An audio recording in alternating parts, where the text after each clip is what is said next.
Halo Sobat KJASP, salam growth mindset. Kali ini aku lagi sama Ibu Atik Sri Purwatiningsi, pemilik KJA ASP langsung loh. Wow. Jadi kan saya akuntansi nih Bu, terus saya juga baru lulus. Jadi saya penasaran nih dari kantor jasa akuntansi yang Ibu dirikan, terus apa yang udah Ibu kerjakan, terus Ibu juga jadi pembicara dan sebagainya. Saya juga lihat kan Bu dari Instagram, update Instagram KJA ASP sendiri. Jadi penasaran gitu Bu. Kira-kira kenapa sih Ibu memilih untuk mendirikan KJA? Iya, terima kasih Ellen. Nah, sebelumnya selamat ya buat Ellen sudah you, menjadi Ibu. Sarjana akuntansi ya, gitu ya. Nah, ini kandidat jadi penerus KJA nih. Amin. Profesial. Nah, sebenarnya apa sih kantor jasa akuntan? Kantor jasa akuntan ini sebenarnya ini ya, kita apa saja, kenapa harus ada kantor jasa akuntan?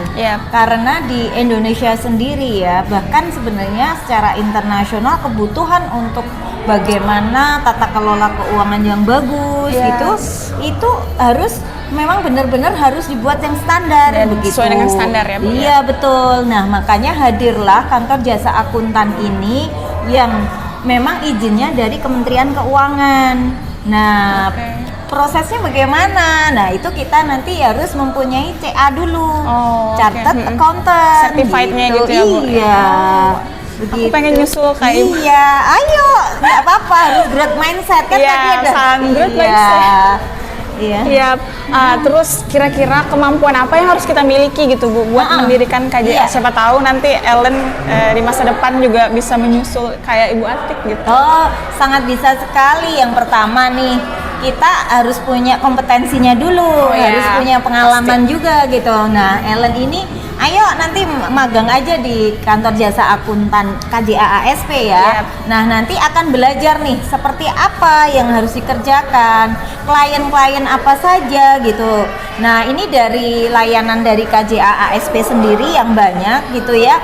Ada semuanya ada. Kamu mau ikut yang Ellen mau yang ikut yang apa untuk kompilasi laporan keuangan seperti apa ada kompilasi sih? Keuangan Ya. Terus bagaimana pembukuan sebuah usaha gitu. Terus dari kebetulan kalau di KJA ASP dengan klien-klien yang dari perguruan tinggi, dari NGO, yayasan pendidikan dan juga perusahaan-perusahaan baik yang PT, CV, bahkan pribadi gitu ada juga gitu. Jadi bisa bervariasi begini, jadi nanti bisa belajar gitu. Kompleks ya Bu. Berarti juga terus juga ini kan selain itu bagaimana menyusun SOP gitu. Nah, terus layanannya apa aja? Ini apa? Pengembangan sistem informasi gitu. Perpajakan juga ya Bu. Jasa perpajakan dan juga jasa training gitu. Ada trainingnya juga. Training maupun public training gitu. Nah, saya kan sering diundang ini ya untuk kalau menjadi pembicara itu tentu saja kalau hanya langsung sebagai narasumber ini kan public training ya. Tapi kalau yang in-house training ini benar-benar dari perusahaan, dari entitas itu yang undang kami kayak gitu.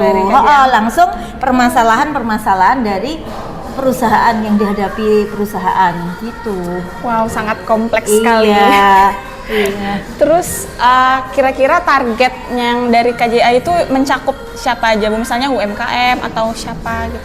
Siapapun, siapa saja baik perseorangan maupun badan yang memang membutuhkan untuk bagaimana ini ya tata kelola keuangan, terutama di pelaporan keuangan. Terus juga di perpajakan ya, jasa perpajakannya itu saat ini kan memang ini kemarin habis PPS udah selesai ya 30 Juni kemarin. Nah, ini pun juga ini bagaimana kita sebagai ini ya mempunyai jasa di kantor jasa akuntan gitu bisa membantu dari klien-klien gitu.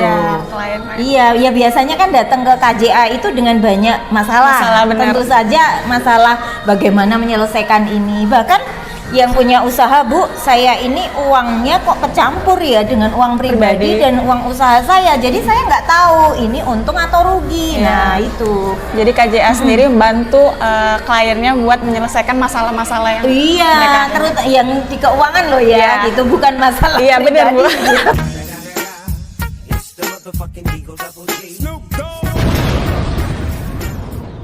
Jangan ya masalah pribadi. Masalah Iya, keuangan. kan banyak kalau Ellen lihat kan di kantor sering datang tiba-tiba untuk konsultasi. Nah, itu seperti itu. Wow. Jadi mungkin buat apa ya? Orang-orang mungkin atau sobat-sobat KJA yang masih apa ya, punya masalah sama masalah keuangannya, terus dengan usahanya, bisa langsung DM ke IG KJA ASP atau langsung kunjungi websitenya di Google gitu ya. Websitenya www.kja.id ya. Oh ya Bu, dengar-dengar nih dari bisik-bisik tetangga KJA mau ulang tahun. Lo kok udah tahu? Ya kok aku udah tahu ya. Bisik-bisik tetangga. Udah yang ke berapa ya Bu kira-kira? Ini kita mau ketiga. Udah yang ketiga. Iya. Wow. Terus kira-kira harapan Bu Atik sendiri apa nih buat KJA ASP ke depannya? Iya, KJA ASP ya, saya berharap bahwa dengan adanya KJA gitu ya, KJA ASP hadir itu menjadi mitra sukses Anda. Itu maksudnya mitra sukses ini di sini tuh siapapun yang menggunakan jasa dari KJA ASP begitu. Dan juga kita bermitra ya, bukan berarti bermitra itu artiannya kita sama-sama kita membantu dalam hal mencapai nanti beriringan dengan kesuksesan dari klien-klien gitu, membantu dalam pengelolaan keuangannya begitu. Dan juga terutama kalau memang di sistem informasi ya, kita bantu bagaimana ini mempunyai sistem informasi di perusahaannya, atau kalau itu yang perguruan tinggi misalnya, bagaimana menerapkan pengembangan sistem informasi untuk kampus begitu. Oke, kita aminkan bersama-sama ya. Iya, dan bisa bermanfaat lah. Iya. Di hadirnya KJA ASP semoga bisa bermanfaat bagi masyarakat kayak gitu.